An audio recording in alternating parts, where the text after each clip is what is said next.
Greetings humans, I know it's been a while, but I'm back. You might notice a bit of an upgrade in the art assets. That's thanks to a kick-ass artist by the name of Scene Cosine, whose commission information is linked in the description below if you wish to commission this talented artist. Anyhow, on to the video. As you may know, YouTube is a massive wasteland of some weird effed up stuff, but what about before the internet? You had public access television, where cable TV and local broadcast stations let people run wild with their crazy and usually low budget ideas. Back in those days, you couldn't just hunt down a video through a keyword search or have somebody link it to you. You had to catch it while it was live, and if you were lucky, you might have a friend with a bootleg VHS of some of the stuff, but that was exceedingly rare. Luckily for us nowadays, people did record this stuff, and with the advent of video capture hardware and video sharing sites, a lot of them are archived for the world to see, though mainly incomplete. So yes, as you may have guessed, I bring you 5 more weird-ass public access TV shows. Number 5, The Jerk Beast. This one just, wow.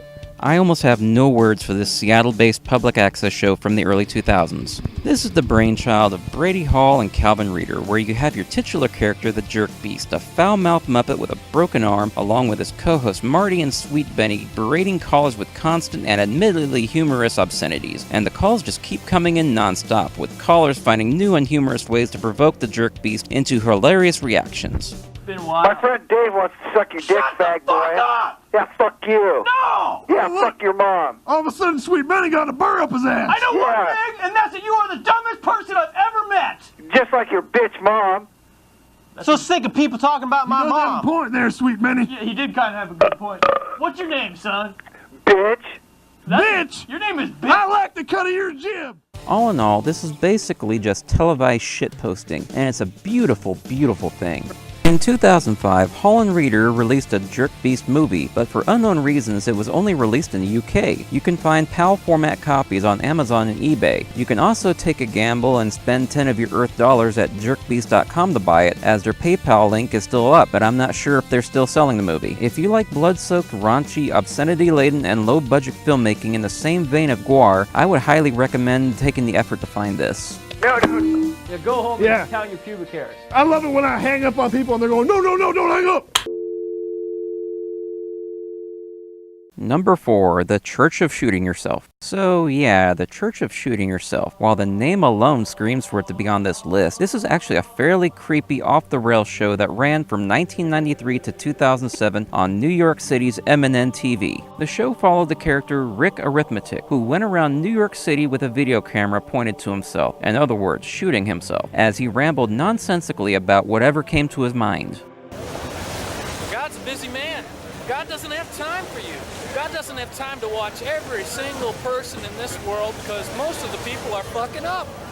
You're fucking up sometimes, but you can take care of you. You can shoot yourself. Shoot yourself every day. And watch yourself when you normally watch the TV news. Learn something. Punish yourself. Reward yourself. Give God a break. While this show has some amusing, chuckle-worthy moments, it keeps this off-kilter vibe, as if you're watching somebody's last known vlog footage or something. It gets really disturbing when you get these little quiet moments where he just gazes into the camera, and it's like he's talking directly to you. Oh god, creepy stuff. Those guys might try to mug me. There's a cop.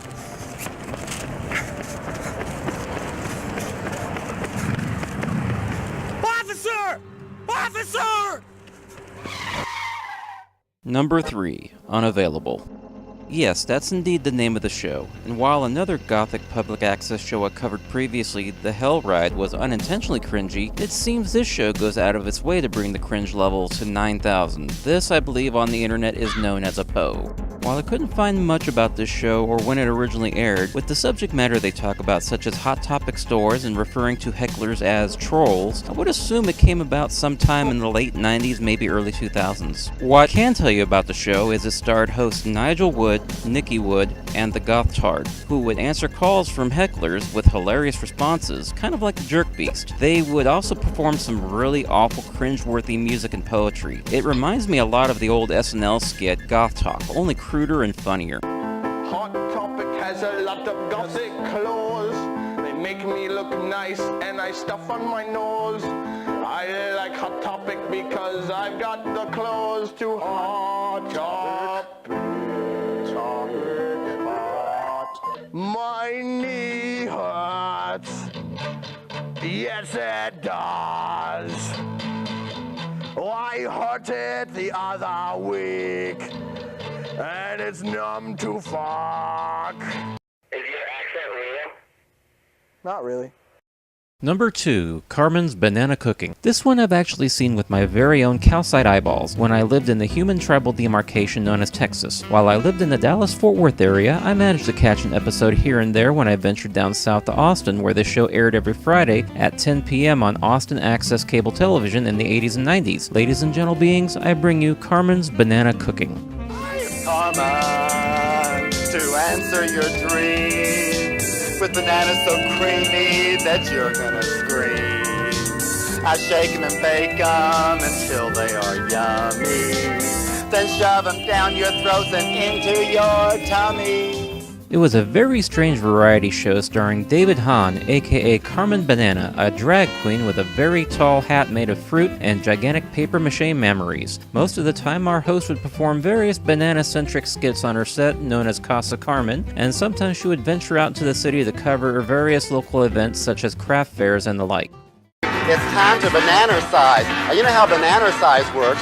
You start with one banana and work your way up to as many bananas as it takes till you're stressing your muscles to the fullest. Start with one and work up to a bunch. Remember, it's time to stop being a couch potato and to start being a banana. But remember, before you start any exercise program, see your doctor and get a complete physical and let him know that you are going to banana size. So get off your couch and start banana sizing. Hi, do we have some tourists over here? It's Tourist City. Where are you guys from? We're from Austin. You're from Austin? Natives. And are you really native? No, I'm lying. Listen, are you one of those fake guests that go on guest shows and don't tell the truth? No. Okay, I want the truth. Now, where are you from? From Houston, Texas. Houston! Yes. And what are you doing here in Austin? I go to school. You can try to be serious. We're trying to have a serious TV show, and you can't even keep your face straight. Despite starring a drag queen, the show was actually considered to be family-friendly, and Carmen was a huge icon in the Texas LGBT community in the 80s and 90s. Sadly, only 2 episodes can be found online, and they're plagued with VHS artifacts and garbled audio. Join us next time, I hope. And listen, please, fans, I'm depending on you.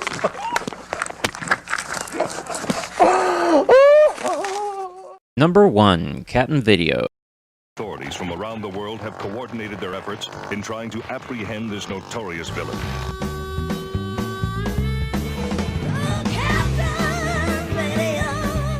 Ralph Zavadil, aka Captain Video, is my new hero, I swear to the gods. Captain Video is a crazy, charismatic Canuck who broadcasted his ludicrous, dangerous stunts on St. Catherine, Ontario's Channel 10 cable network from 1990 to 95, well before Johnny Knoxville got famous for doing the same thing with Jackass. This guy was freaking insane and didn't give a single F on what people thought about him. He did what he did, and he maintained his persona despite any injuries he may have suffered. He lit his face on fire, he jumped through the top of a shed, and in a particularly famous incident, broke several neck vertebrae trying to jump from a ladder into a swimming pool, though he claims the drug ecstasy cured him. Sadly, in 1995, Channel 10 banned him from broadcast when the Humane Society made a complaint for him pouring chocolate on a puppy, not knowing that it was poisonous for dogs. Luckily, the dog was unharmed. In 2011, on the 21st anniversary of the start of his show, the documentary Beauty Day was released about him. It's definitely worth a rental on Google Play and is an amazing insight into what makes this guy tick. He also had his own YouTube channel for a little while where he uploaded his classic stunts from the 90s as well as some new content, but he got discouraged and deleted everything from the channel when YouTube took down his famous neck-breaking video for violating the site's content guidelines. Come back, Captain. The world needs you. Ah, those were the days, huh? It was a new frontier back in the 80s, 90s, and early 2000s. Nowadays you can just shoot something with your phone and upload it to YouTube, Minds, or whatever, but back then it was a whole different game. I salute these creative pioneers, for without them we wouldn't have the wonderful, insane crap we see on YouTube these days. It truly ushered in an era of off-the-wall, avant-garde video. And that's it for this video. Feel free to give a thumbs up, subscribe, hit that notification bell, and follow me on the various social media accounts linked below in the description. This is Motive Lobros. Peace out, Earthlings.